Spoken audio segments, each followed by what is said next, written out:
चाहे कुमारे मर जाना, लेकिन इन 3 लक्षणों वाली स्त्रियों से कभी विवाह मत करना। नमस्कार दोस्तों, स्वागत है आप सभी का पुनः।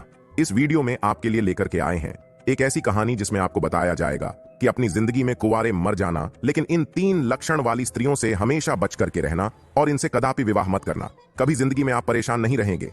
मित्रों, ये कहानी आपको बहुत अच्छी जानकारी और सीख देकर के जाएगी। तो चलिए मित्रों, आपका कीमती समय बर्बाद न करते हुए अब सीधे कहानी पर ही पहुंचते हैं। प्रिय दोस्तों, एक समय की बात है।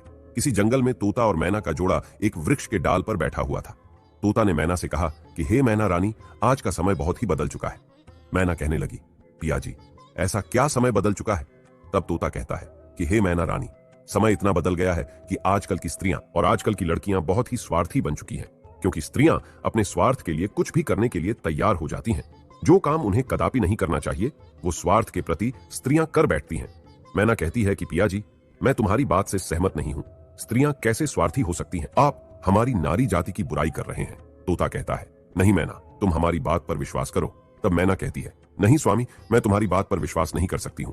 तब तोता कहता है, ठीक है मैना, जब तुम्हें विश्वास नहीं है तो आइए हम आपके लिए एक कहानी सुनाते हैं, और इस कहानी को सुनने के साथ साथ तुमको यह विश्वास हो जाएगा कि तुम्हारी नारी जाति कितनी स्वार्थी बन चुकी है और अपने स्वार्थ के लिए कितने गलत गलत काम करने के लिए तैयार हो जाती है।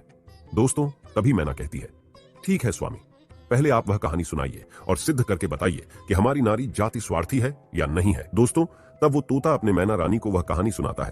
तोता कहता है, हे मैना, एक समय की बात है, किसी नगर में 3 दोस्त रहते थे। एक राजा का लड़का था जो राजकुमार था, एक बनिया का लड़का था और एक साहूकार का लड़का था। 3 दोस्त थे। तीनों में बहुत गहरी दोस्ती थी, क्योंकि वह तीनों साथ साथ पढ़े थे और साथ ही साथ बड़े भी हुए थे।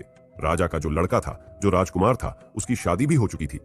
मित्रों, एक दिन की बात है, तीनों दोस्त राजा के बगीचे में टहल रहे थे। तो राजकुमार, जो राजा का लड़का था, वह अपने दोस्तों से कहता है, भाई कल चलते हैं और अपनी पत्नी को उसके मायके से बुला करके ले आते हैं, क्योंकि बहुत दिन हो चुके हैं और हमें अपने पत्नी की बहुत याद आ रही है।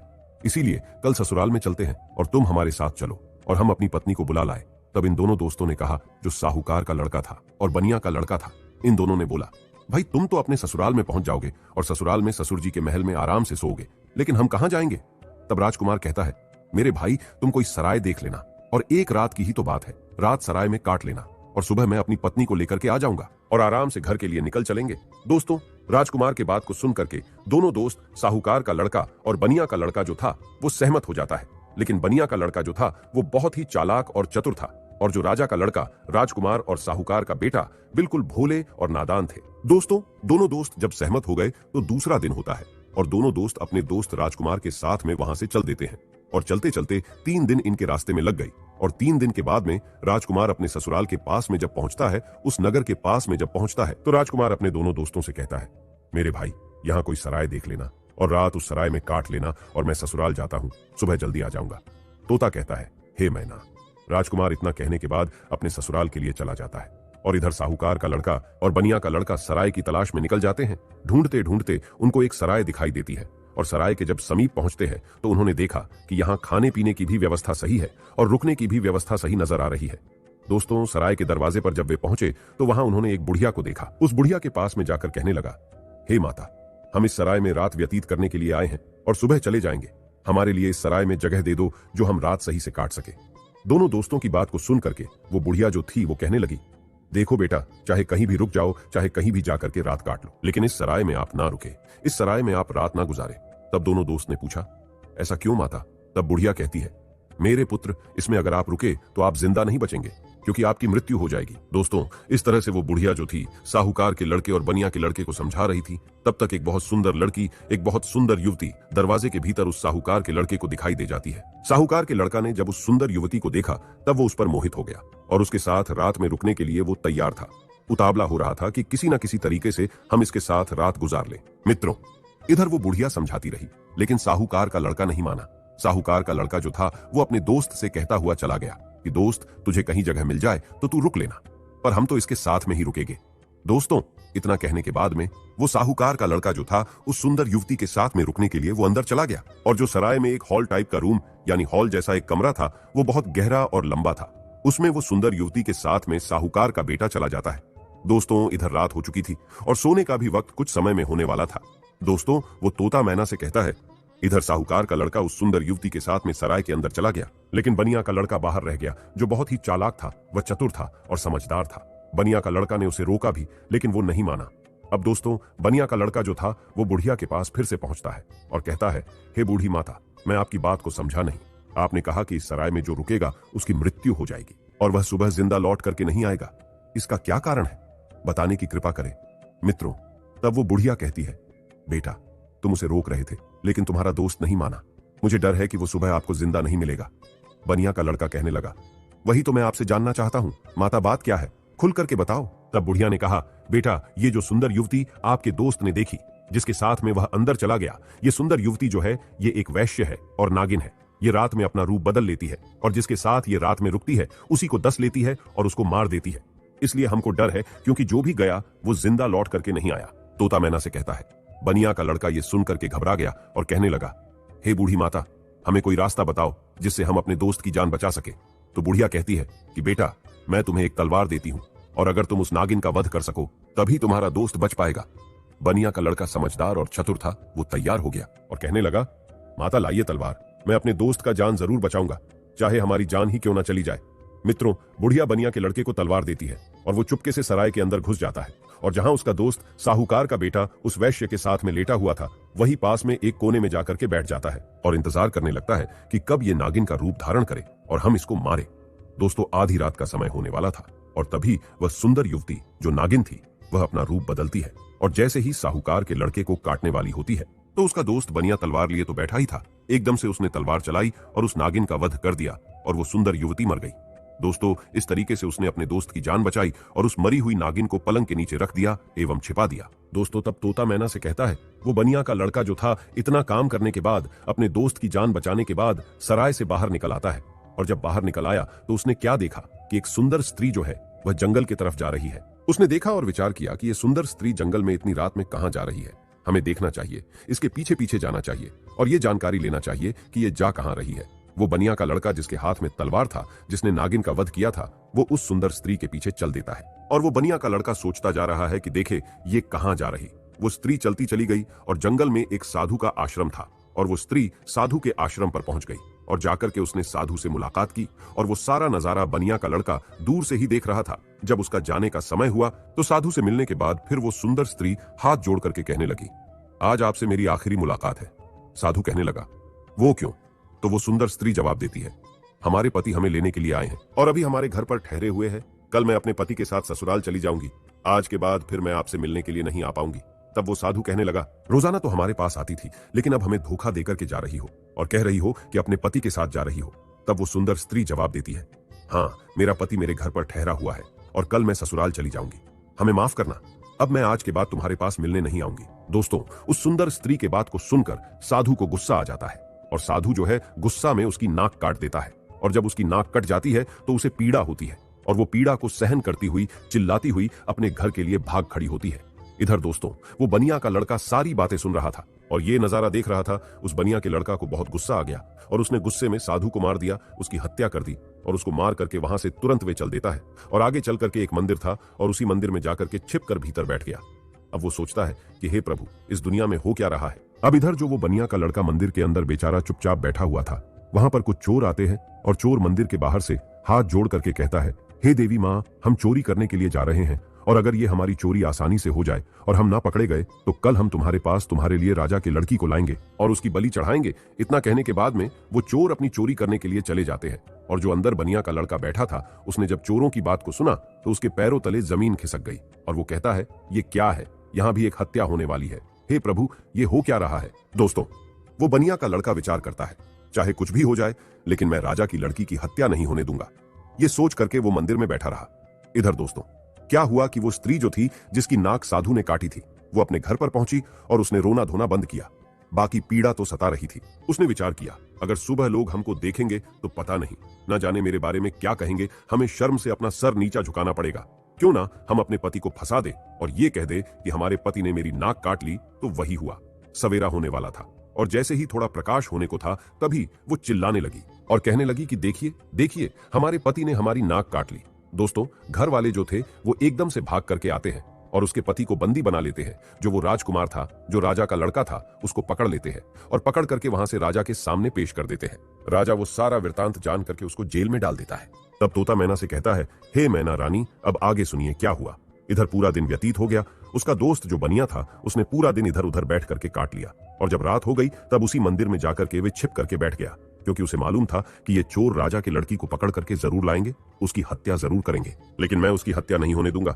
जब रात हो गई तो मंदिर में जाकर के तलवार लेकर के छिप कर बैठ गया और इधर आधी रात जब होती है तभी वो चोर राजा की लड़की को पकड़ करके लाते हैं और मंदिर के बाहर बैठ जाते हैं। कुछ देर बैठ करके बातें करते हैं और कहते हैं, देवी माँ ने हमारी बातें सुन ली है, कितनी बढ़िया हमें चोरी करवा दी, पकड़े भी नहीं गए और बहुत मालदार भी बन जाएंगे क्योंकि हमने बहुत माल लूटा है।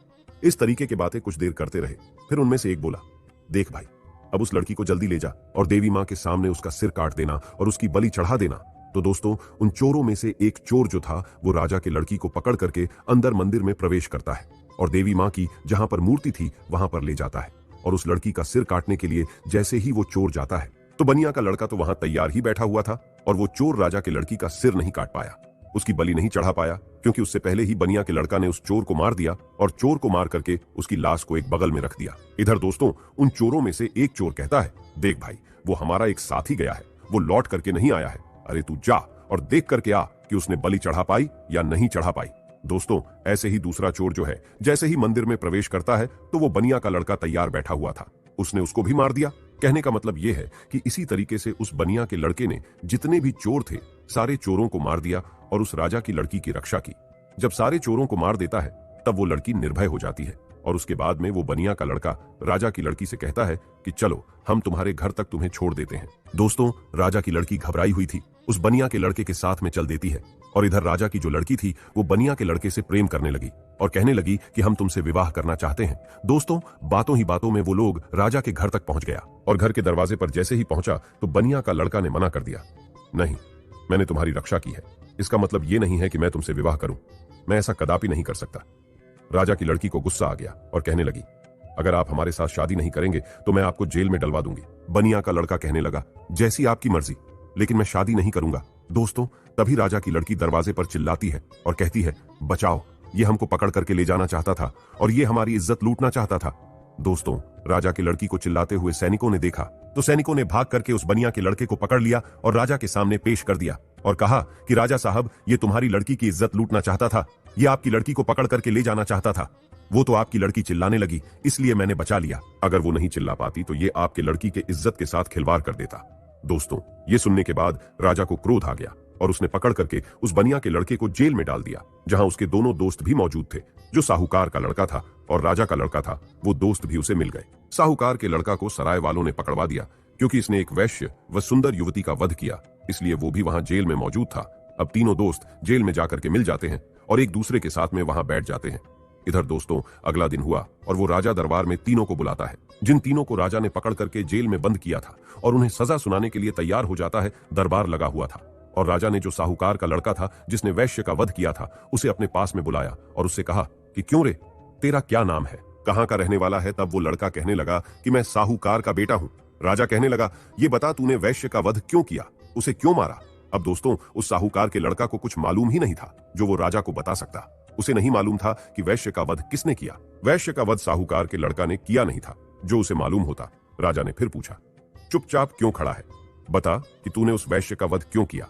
दोस्तों, तब वो साहूकार का लड़का तो नहीं बोल पाया, लेकिन जो बनिया का लड़का था वो कहने लगा, महाराज क्षमा चाहता हूं जो बीच में हमको बोलना पड़ रहा है, इसे कुछ मालूम नहीं है, इसने वैश्य का वध नहीं किया, क्योंकि वैश्य का वध मैंने किया है। राजा कहने लगा, तो बता तूने क्यों किया, बात क्या है। तब दोस्तों, वो बनिया का लड़का कहता है, हे महाराज, हम अपने दोस्त के साथ में इसी साहूकार के लड़का के साथ में सराय में रुकने के लिए एक रात गुजारने के लिए गए थे और एक बूढ़ी मां ने मना किया था, इसके अंदर नहीं रुको, क्योंकि जो रुकेगा वो सुबह जिंदा नहीं बचेगा। लेकिन ये हमारा दोस्त नहीं माना और उसने सुंदर वैश्य को देख करके रात गुजारने के लिए अंदर सराय में चला गया। मुझे उस बुढ़िया के द्वारा मालूम हुआ कि ये नागिन है और ये नागिन का रूप में आकर के इसको डस लेती, इसलिए तब मैं तलवार को लेकर के अपने इस दोस्त की जिंदगी बचाने के लिए जहां ये पलंग पर वैश्य के साथ सोया हुआ था वही एक कोने में जाकर के बैठ गया। और जैसे ही उस वैश्य ने रूप बदला और नागिन बन करके हमारे दोस्त को डसने के लिए तैयार हुई, मैंने तुरंत उसको मार दिया। अगर आपको विश्वास नहीं है तो जहां पलंग पड़ा हुआ है उसके नीचे हमने मरी हुई नागिन रख दी है, आप देख लीजिए। दोस्तों, तब राजा ने सैनिकों को भेजा और वहां सैनिकों ने जाकर के वही मरी हुई नागिन पाया और आकर के सारी बात राजा को बताया कि सत्य बात है। तो दोस्तों, राजा प्रसन्न हो गया और कहने लगा, ठीक है, तूने दोस्ती का फर्ज निभाया है, जो अपनी दोस्त की जिंदगी बचाई है। दोस्तों, राजा साहूकार के लड़का को छोड़ देता है। उसके बाद में राजा जो था वो राजकुमार, यानी कि जो राजा का लड़का राजकुमार जो था, उसको बुलाता है और उससे पूछता है कि तू बता कि तूने अपनी पत्नी की नाक क्यों काटा। अब दोस्तों, उसको भी नहीं मालूम था नाक किसने काटी है। वो भी चुपचाप खड़ा था। राजा ने फिर दोबारा पूछा कि बोल क्यों नहीं रहा है कि तूने अपनी पत्नी की नाक क्यों काटा। तब दोस्तों, वो बनिया का लड़का फिर से हाथ जोड़ करके कहने लगा कि महाराज क्षमा करे, इसको भी नहीं मालूम, इसने अपनी पत्नी की नाक नहीं काटी है। नाक किसने काटी है वो सारा वृत्तांत मैं आपको सुनाता हूँ। तब उस बनिया के लड़के ने राजा को बताया कि ये लड़की साधु से प्रेम करती है। रात में साधु से मिलने के लिए गई, मैं इसके पीछे पीछे गया। इसने कहा कि मैं कल से तुमसे मिलने नहीं आ सकती, मेरा पति मुझे लेने के लिए आया है। ये सुनकर के उस साधु ने इसकी नाक काट ली और इसने आकर के अपने पति को फंसा दिया। इसने गलत किया। राजा कहने लगा, मैं तेरी बात पर विश्वास कैसे करूं।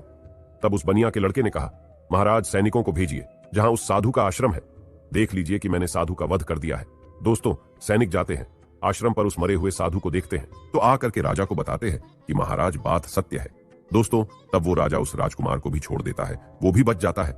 दोस्तों, फिर तोता कहता है कि हे मैना, अब आई बारी उसी बनिया के लड़का की जिसने राजा के सामने अपने दोस्तों की जिंदगी बचाई। राजा उस बनिया के लड़का से बोलता है कि तूने तो अपने दोस्त को बचा लिया, लेकिन अब तू बता कि तू हमारी लड़की को पकड़ करके क्यों ले जाना चाहता था, इसके साथ में दुर्व्यवहार करना क्यों चाहता था, इसकी इज्जत से खिलवाड़ करना क्यों चाहता था। अब तू नहीं बचेगा। दोस्तों, तब वो बनिया का लड़का कहता है कि महाराज क्षमा करे, ये आपकी लड़की जो है ना, इसने हमें गलत फंसाया है। आपकी लड़की की बलि चढ़ाने के लिए कुछ चोर इसको पकड़ करके ले गए थे। मैं उसी मंदिर में था, मेरे हाथ में तलवार थी क्योंकि मैं साधु को मार करके आया, और आपकी लड़की को मारने के लिए जैसे ही एक चोर अंदर मंदिर में आता है, मैंने उसको मार दिया। दूसरा आता है, उसको भी मार दिया। इसी तरीके से जितने भी चोर थे मैंने सबको मार दिया और सभी मंदिर में ही पड़े हुए हैं। अगर विश्वास नहीं है तो सैनिकों को भेज करके देख लीजिए। दोस्तों, वही हुआ। सैनिक जाते हैं मंदिर के पास में, मंदिर में जाकर के देखते हैं तो उन चोरों की लाशें पड़ी हुई थी। तो सैनिकों ने आकर के सारी बात राजा से कही कि महाराज बात सत्य है, आपकी लड़की की रक्षा इसने की है, इसने इज्जत से खिलवाड़ नहीं किया और ना ही इज्जत लूटने की कोशिश की है। वो बनिया का लड़का कहता है, हाँ राजा साहब, मैं आपकी लड़की को पकड़ करके क्यों ले जाऊंगा। और सुनिए महाराज, चोरों से बचा करके जब आपकी लड़की को घर छोड़ने के लिए आ रहा था, तब आपकी लड़की हम पर आसक्ति हो गई, प्रेम करने लगी और विवाह करने की जिद करने लगी। मैंने कहा, मैं ऐसा कदापि नहीं कर सकता। मैंने जिस लड़की की रक्षा की है और उसके बदले में मैं उससे विवाह करूं, उसकी इज्जत से खिलवाड़ करूं, ऐसा मैं नहीं कर सकता। मैंने उसे मना किया तो उसने कहा, अगर तुम हमसे विवाह नहीं करोगे तो हम अपने पिता से कहकर तुम्हें जेल में डलवा देंगे। और उसने वही किया।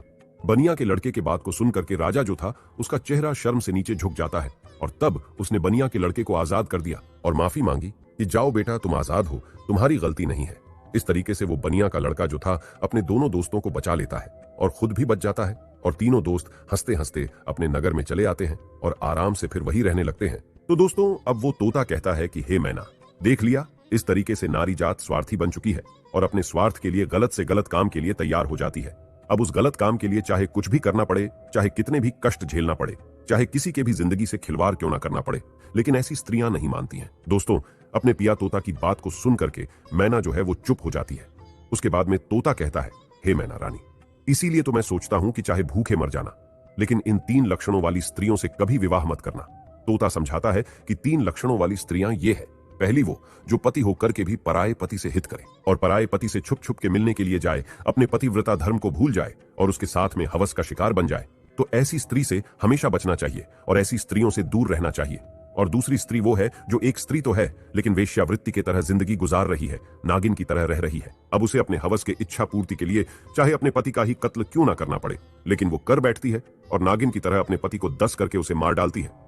तो ऐसी वेश्यावृत्ति के लक्षण वाली जो स्त्रियां हैं, इनसे दूर रहना चाहिए, इनसे कदापि विवाह करने की इच्छा नहीं रखना चाहिए। और तोता बोला, हे मैना, तीसरी स्त्री वो है जिसकी जान अगर कोई बचाए और अगर वो मरने के लिए जा रही हो और उसकी अगर कोई जान बचा ले और ऐसे में वे मददगार को ही झूठा फंसा दे और उसी मददगार से विवाह की इच्छा करे, उसी से दुर्व्यवहार करने की इच्छा करे और फिर उसको झूठा फंसा करके उसको मरवा डाले या उसे जेल में बंद करवा दे या उसे सजा दिलवा दे। तो ऐसी स्त्रियों से भी हमेशा बच के रहना चाहिए। इनका कोई भरोसा नहीं है कि किस वक्त तुम्हारी जिंदगी को ले बैठे। तो दोस्तों, मेरे कहने का तात्पर्य यह है कि यह कहानी हमें यही सिखाती है कि चाहे जीवन में कुमारे मर जाना, लेकिन इन 3 लक्षणों वाली लड़कियों से हमेशा दूर रहना, बच करके रहना। कभी जिंदगी में फंसोगे नहीं और कभी जिंदगी में दुखी नहीं रहोगे और तुम्हें कभी भी जिंदगी में रोना भी नहीं पड़ेगा।